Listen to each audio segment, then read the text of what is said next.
whether your personal rituals or practices or religions are Jewishly grounded or not, the Lab Shul team and I hope this call will be a kind of way station and one of many that sustain your commitment and your energy to doing, like in all caps, the work, the justice work that is being asked of us right now.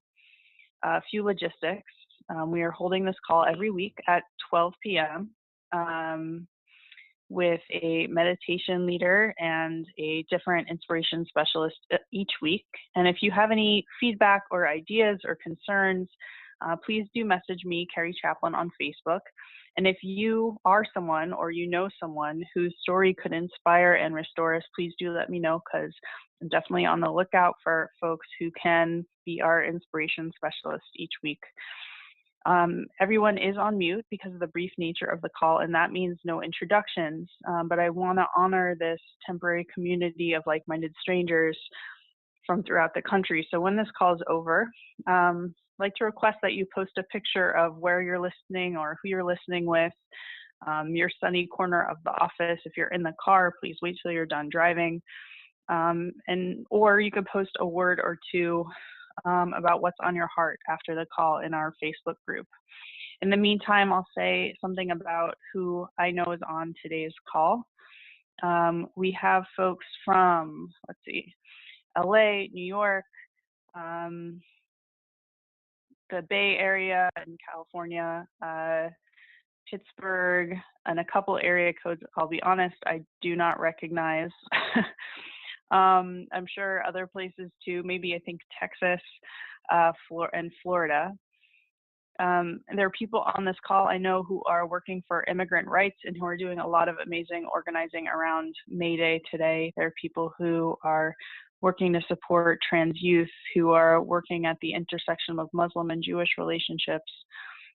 People are academics, artists, peacemakers, troublemakers, politicos, consultants, parents, people who will be at morning May Day protests, people going to the afternoon ones, people going to the evening ones, people escorting striking workers back to their jobs tomorrow, and people who somehow have the energy to do all of that.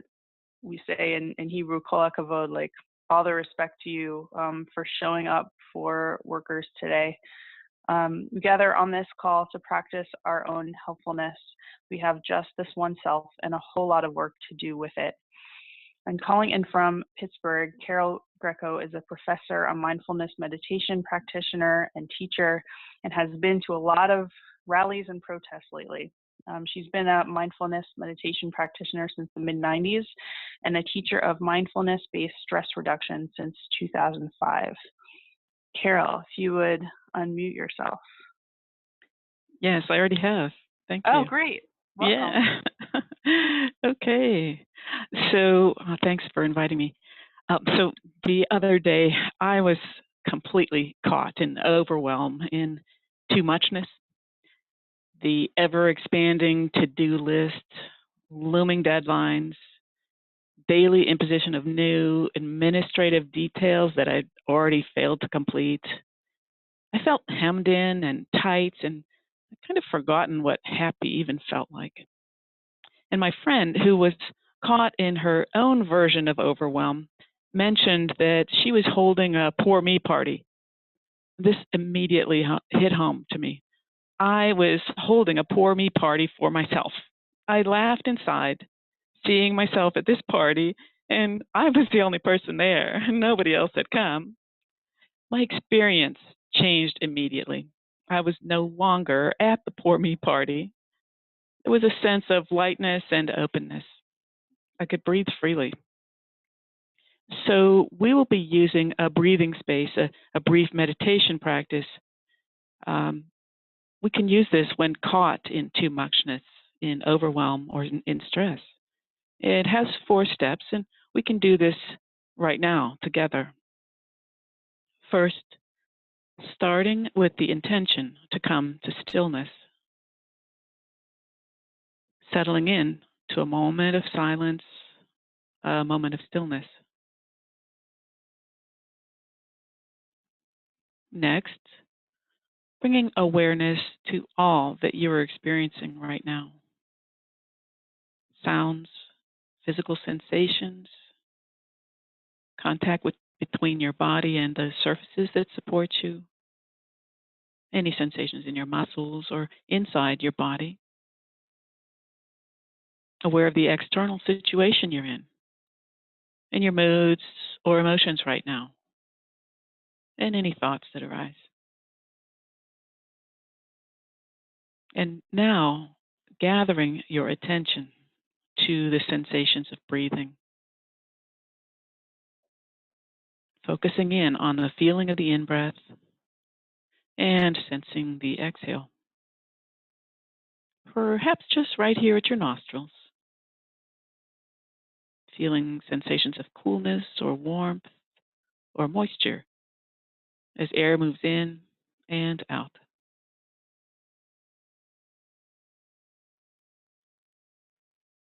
Or feeling the sensations in your throat,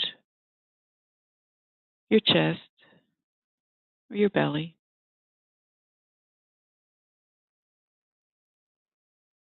Distractions may pull the mind away from its focus. Simply escorting the mind back to breath without being harsh with yourself for having wandered. We are human, and human minds wander. Coming back to the breath sensations, your anchoring line to the present moment. Letting the breath and the sensations be as they are. No need to manage or control. Simply observing, being with them as they are.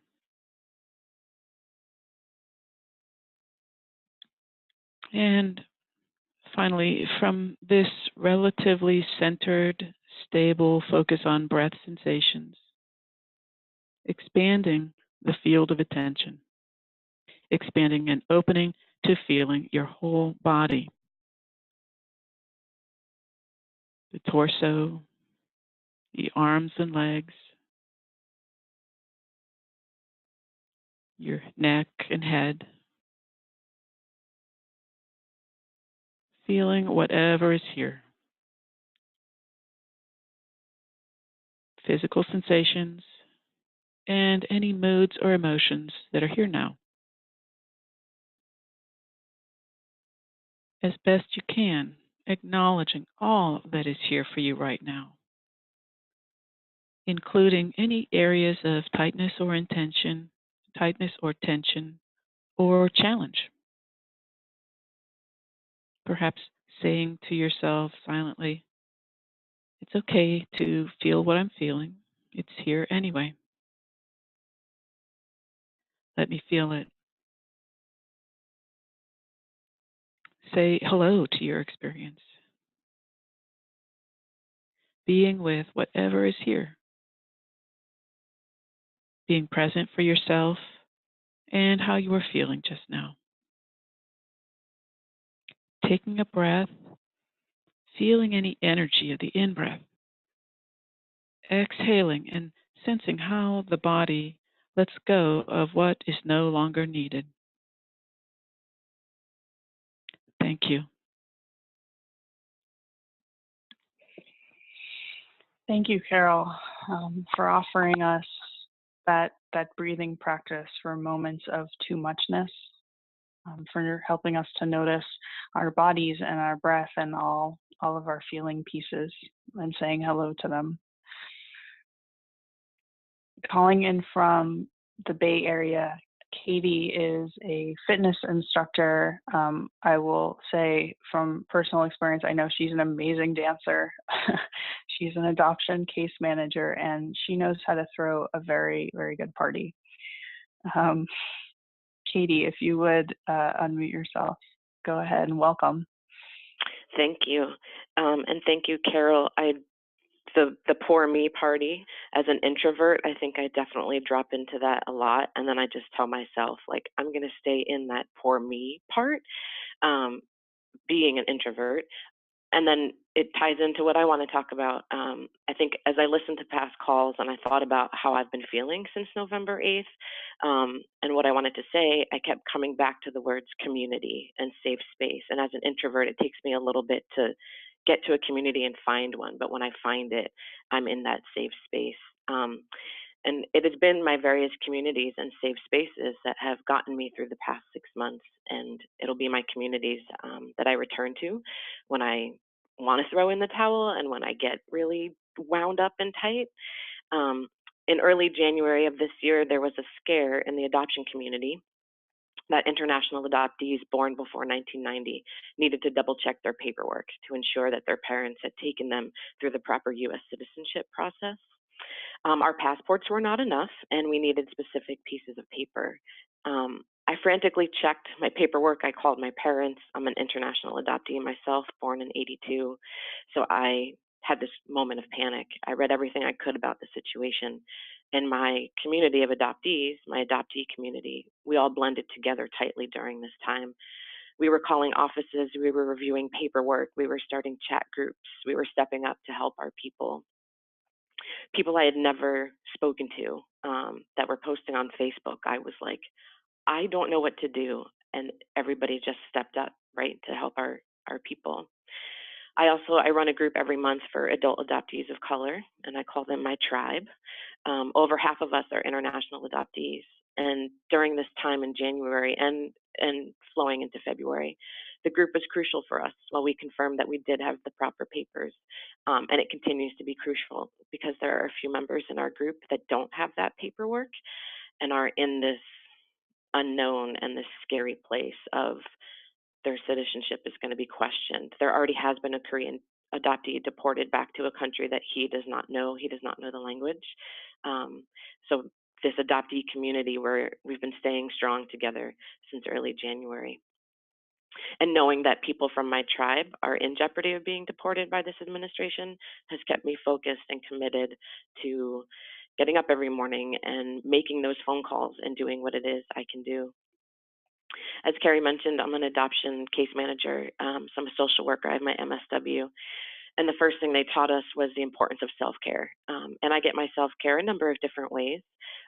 One kind of personal safe space I create for myself is listening to podcasts on my own everywhere. I do it in my car. I do it when I cook dinner, when I fold laundry. And as a woman of color, I have found comfort and inspiration from listening to these podcasts that are hosted by people of color. I listen to political, comedic, news stories, pop culture, all of it. They're the voices of my community, the voices of people of color that we need to listen to right now. I find myself feeling safe and rejuvenated by listening to the voices every week. It was really hard in November. I think my podcasts are all like-minded. So it was a little rough those first few weeks after election results to listen to podcasts, but they were feeling the same thing I was feeling. And I feel like they've created this community where we listen every week and get inspired on how we can continue to fight. And then lastly, as Kerry mentioned, I'm a fitness instructor. I teach Zumba and spinning, and I get a lot of energy from that. I'm in the Bay Area. It's a great place, and both of my classes started to bring new energy to the gym on November 9th. They were angry, they were fired up, they were motivated, they were determined. And on November 10th for my spin class, I did an intentional playlist. So I picked all these songs that I just felt spoke to what I was feeling in the time. My warm-up songs included like Roar by Katy Perry and Brave by Sarah Bareilles, and those were just playing before class even started. And there was an individual in my class who was singing the songs. Tears were in their eyes. I could tell they had all the feelings. I looked at them and I said, my entire playlist is like this if you want to stay for class and need a space to release whatever it is you're feeling. And they stayed and they sang along with the songs. They continued to have tears on and off. They came up to me after class asking for a picture of the playlist, telling me it was exactly what they needed. And I ended that class, and I actually end a lot of my classes with Rise Up from Andra Day. And I'd like to end my time with everybody today with the first few verses of the song.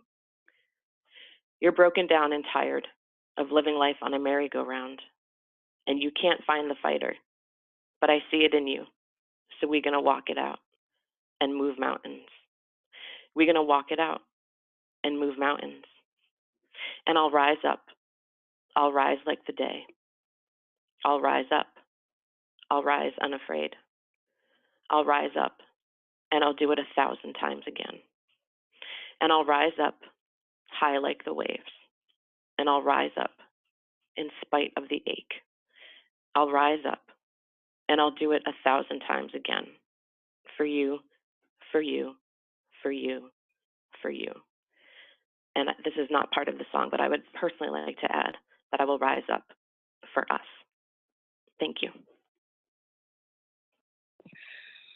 Wow, Katie, thank you so much for sharing such a deeply personal and powerful words of inspiration to encourage us to rise up. And thank you again to Carol for offering us a practice for moments of too muchness.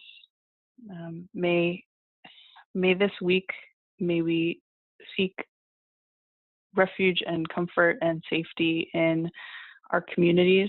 If we don't know who those communities are, may we learn to recognize them and seek them out, and return always to our breath in those moments when we're feeling overwhelmed or alone, noticing our bodies and our breath and all our feeling pieces. Thank you all so much, and I look forward again to being together next week. Again, I want to invite you to post pictures of where you are, or a word or a thought, in our Facebook group after today's call.